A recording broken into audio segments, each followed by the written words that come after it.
Welcome to my channel Hiba's kitchen tube. আজকের recipe বাঙালির traditional ডালের বড়া। বাঙালির রান্নাঘর আর ডাল থাকবে না, এ কি করে হয়? এই ডাল দিয়েই তৈরি হাজারো রেসিপির মাঝে একটি হলো ডালের বড়া।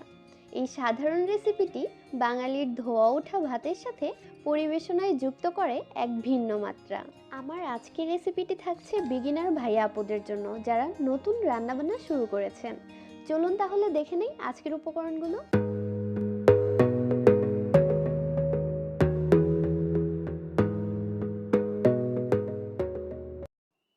বড়া তৈরির জন্য দুই রকমের ডাল নিয়ে নিচ্ছি হাফ কাপ পরিমাণ খেসারির ডাল, 1/4 কাপ মসুর ডাল।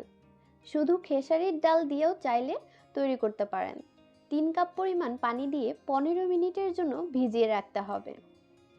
ভিজিয়ে রাখা ডাল ভালোভাবে ধুয়ে ঝরিয়ে নিতে হবে। এখন এটাকে ঝামেলাহীনভাবে একটা গ্রাইন্ডারের সাহায্যে গ্রাইন্ড করে নিব। আপনারা চাইলে পাটা দিয়েও এই কাজটি করতে পারেন। গ্রাইন্ডারের যে জগে আমরা আদা রসুন পেস্ট করি, ওই জগে ডালগুলো ঢেলে নিচ্ছি।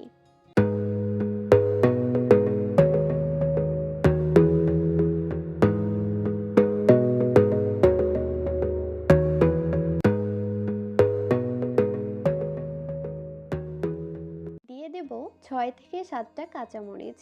ডালের সাথে এটাকে ব্লেন্ড করে নিব। এবার জগের ঢাকনা ভালো করে লাগিয়ে ডালগুলোকে মোটামুটি 80 to 85% পিষে নিতে হবে।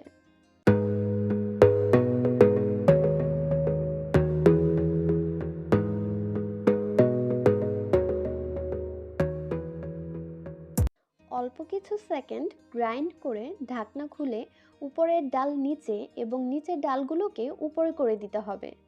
পুনরায় ঢাকনা দিয়ে গ্রাইন্ড করে নিতে হবে। লক্ষ্য রাখবেন যেন ডালগুলো মিহি হয়ে না যায়।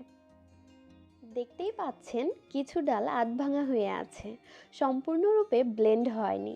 এ পর্যায়ে ডালগুলোকে ঢেলে একটা বোলে নিয়ে নিব।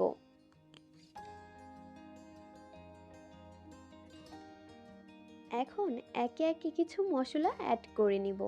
দিচ্ছি 1 চা চামচ মরিচের গুঁড়া, হাফ চা চামচ হলুদ গুঁড়া, 1 চা চামচ ধনিয়া গুঁড়া, পরিমাণ মতো লবণ এবং কুচি করে রাখা 3টা পেঁয়াজ দিয়ে দিব। ডালের বড়ায় বেশি পেঁয়াজের দরকার হয় না। ভালোভাবে মিক্স করে নিব।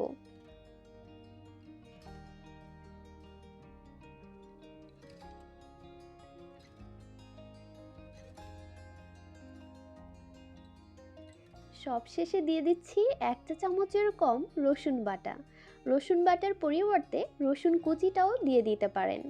খুব সামান্য পরিমাণ আদা বাটা দিয়ে দিচ্ছি। এটা টোটালি অপশনাল, চাইলে স্কিপ করতে পারেন। এবার বড়াগুলোকে সুন্দর মতো ভেজে নেওয়ার পালা। একটা ফ্রাই প্যানে তেল দিয়ে চারদিকে ছড়িয়ে নিচ্ছি। তেলটা ভালোভাবে গরম হয়ে এলে চুলার হিট মিডিয়াম লো করে বড়াগুলোকে তেলে ছেড়ে দিব।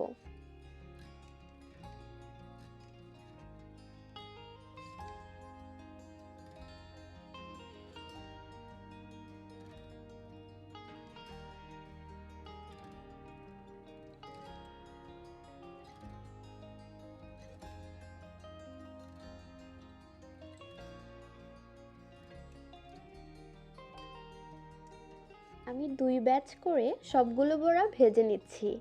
এ পর্যায়ে 2 মিনিটের মতো এক পাশ ভাজার পর যখন হয়ে যাবে, তখন বড়াগুলোকে উল্টে অন্য পাশ সুন্দরভাবে ভেজে উঠাতে হবে।